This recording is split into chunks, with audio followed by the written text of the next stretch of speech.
There are two kinds of people who claim they have encountered something not of this earth. Those who say they were terrified, and those who say they eventually accepted it. I wasn't either. I fought them. Every single time. For years. People think an encounter happens once. That you see a light in the sky, lose a few hours, and spend the rest of your life wondering what happened. That wasn't my experience. Mine didn't end. It became my life.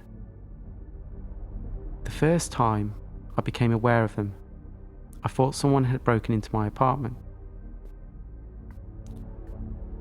It was something after 2 a.m. I woke instantly, not gradually.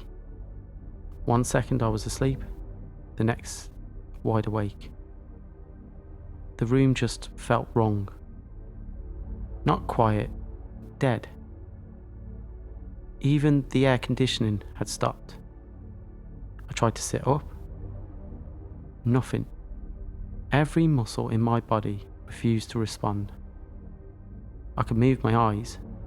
Nothing else. Then I saw them. 3 figures standing in the darkness beside my bed.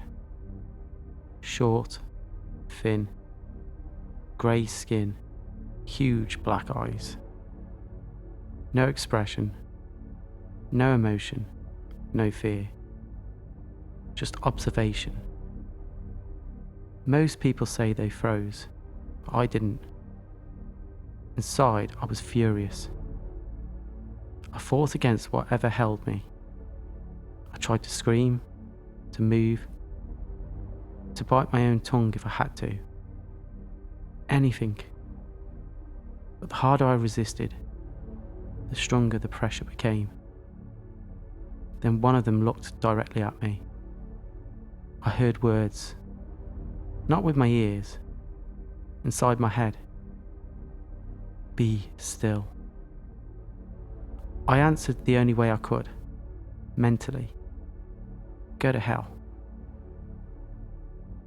People ask if they were evil. No. That wasn't the frightening part. The frightening part was how little emotion they had. Imagine a scientist examining bacteria beneath a microscope. Does he hate the bacteria? No. Does he love it? No. It simply serves a purpose. That was the feeling I got. I wasn't a person to them. I was part of a process. Then the room disappeared.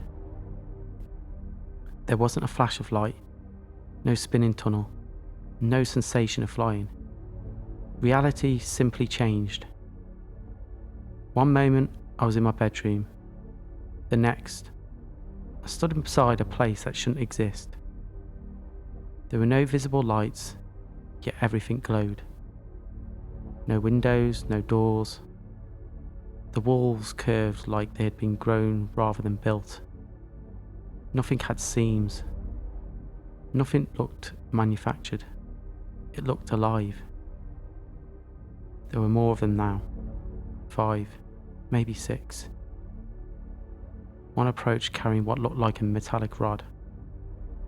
I lunged at it. I actually managed to move. I tackled the thing. Its body was lighter than I expected. It hit the floor. For a second, everything stopped. The others seemed surprised. I wrapped my hands around its neck. I squeezed with everything I had. Its skin wasn't skin. It felt smooth, almost rubber-like. No pulse, no warmth. Then I wasn't touching it anymore. I hadn't been thrown. I simply was somewhere else. Standing several feet away, as though space itself had folded. That was the first moment I realised the rules I understood didn't apply there. After that, I became determined. Every encounter, every time, fight, resist, remember. They didn't like that. Most people forgot. I didn't, or at least not all of it.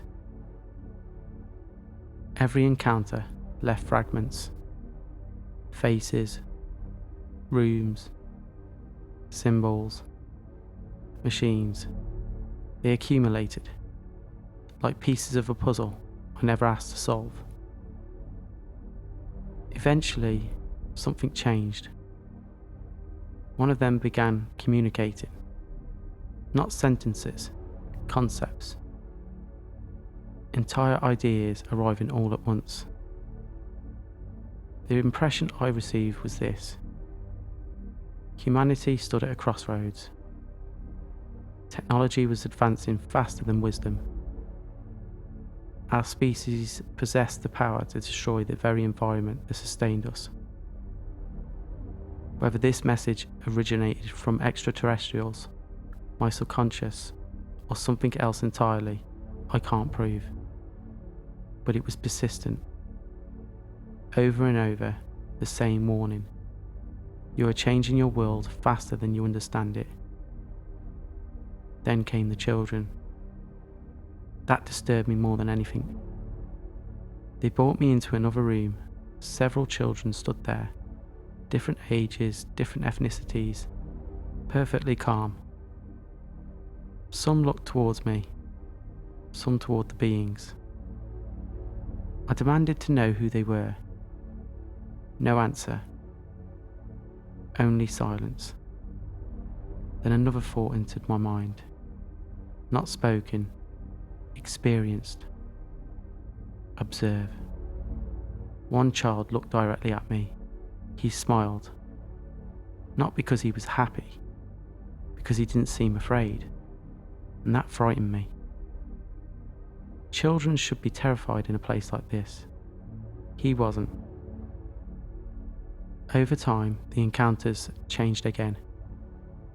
The beings no longer restrained me as often. Instead, they watched me, almost as though they expected me to understand. Sometimes they showed me Earth, not literally. Images, cities, oceans, and forests disappearing. Ice melting, smoke covering continents. Were these predictions, warnings, my own fears projected back at me? I don't know. But the message never changed. Human beings believed they controlled the planet. The planet disagreed. People always ask the same question. Why you? I asked that too, again and again. I never received an answer. Or perhaps I did. Perhaps I simply couldn't understand it. Imagine explaining quantum mechanics to someone living in the Stone Age. Some ideas cannot be translated, only experienced. The hardest part wasn't convincing other people. It was convincing myself. Every morning, I'd wake determined to dismiss it all. Dreams, stress, hallucinations, anything but reality. Then another encounter would happen. Another missing stretch of time. Another memory. Another impossible detail, piece by piece. My certainty that something had happened grew stronger. What that something was, I still cannot say. People imagine the greatest fear is discovering we are not alone. They are wrong. The greatest fear is realizing that if something vastly more advanced did exist, it might not hate us. It might not want to conquer us. It might simply view us the way we view every other species on Earth. Interesting. Occasionally useful. Ultimately insignificant. That thought kept me awake for longer than any nightmare could ever. Because if it were true, the universe is far stranger than we ever imagined. And if it isn't true, then the human mind is capable of creating mysteries so vivid that they can shape an entire lifetime. And I still don't know which possibility frightens me more.